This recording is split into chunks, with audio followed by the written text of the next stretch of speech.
अस्सलाम वालेकुम। आज की इस वीडियो में हम धनिया लगाने का तरीका सीखेंगे और उन वजूहात को जानने की कोशिश करेंगे जिनकी वजह से धनिया हम लगाते हैं, धनिया ग्रो नहीं होता।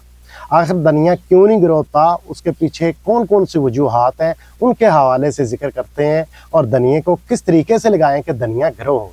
सबसे पहले ये जानते हैं धनिया लगाने के लिए किस चीज़ की ज़रूरत है। आपको भी पता है धनिया लगाने के लिए धनिया के बीजों की ज़रूरत है। धनिया के बीज का इंतखाब जब गलत करेंगे तो धनिया ग्रो नहीं होगा। धनिया के बीज का इंतखाब अच्छा होगा तो बीज 100% ग्रो होगा। अब सवाल पैदा होता है, अच्छा बीज कौन सा है? ये बहुत अहम सवाल है।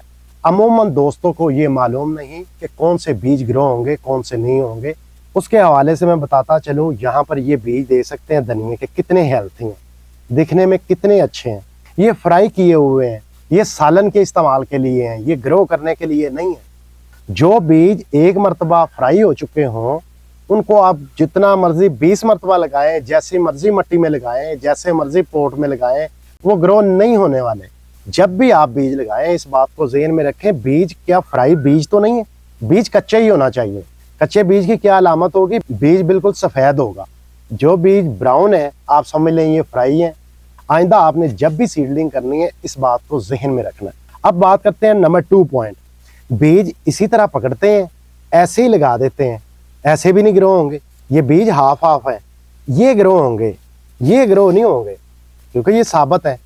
अच्छा, अब बारी आ गई लगाएं कहाँ। जब बीज लगाते हैं उसको 2 से 3 बातों का ख्याल रखना होता है।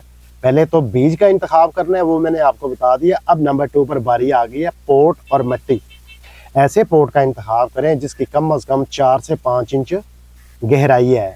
उसके बाद ऐसी मिट्टी का इंतखाब करना है, ये जहन में रखें, मिट्टी ऐसे तरीके से तैयार करें कि इसमें बार बार गुड़ाई नहीं होनी।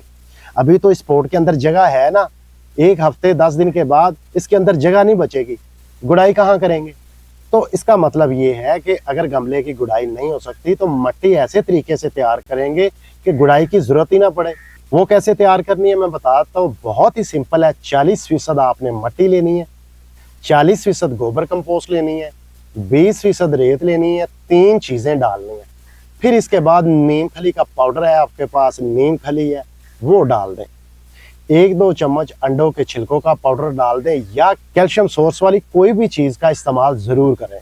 उसके बाद मिक्सचर तैयार करने के बाद पंच करें और हल्के से सुराख करके ऐसे मिट्टी में थोड़े से बीज, जैसे मैं मिसाल के तौर पर बताता हूँ, ये देखिएगा ऐसे ऊपर ऐसे हल्की सी मिट्टी कर दें और शावर की मदद से पानी लगाएं। मिट्टी की ऊपर वाली सतह बिल्कुल खुश्क होगी तो बीज ग्रो नहीं होंगे। और ये बात ज़हन में रखें कि मिट्टी एक मरतबा भी खुश्क हो गई तो धनिया के जो रूट्स होती हैं ना वो जल जाती हैं। इसलिए आपने क्या करना है, मिट्टी को 100% नम रखना है। जब बीज फूट पड़े पोट को ऐसी जगह पर रखें जहाँ 2 से 3 घंटे धूप पड़े, उसके बाद शेड हो जाए। 101% सारा दिन धूप में रखेंगे, गमले में लगाए हुए धनिया सड़ना शुरू हो जाएगा। अगर ज़मीन में आपने धनिया लगाया फिर इतनी एहतियात की ज़रूरत नहीं है, अगर पोट में लगाया फिर एहतियात की ज़रूरत है, फिर टेक्निकल तरीके से डील करना होता है। इन 3-4 बातों को आप अप्लाई करेंगे, ये जहन में रख के आप काम करेंगे, आपका लगाया गया धनिया 101% ग्रो भी होगा और आपको अच्छा रिजल्ट भी मिलेगा। वीडियो अच्छी लगी है, वीडियो को लाइक कमेंट शेयर करना मत भूलिएगा। चैनल पर पहली बार है, चैनल को भी सब्सक्राइब कर दें।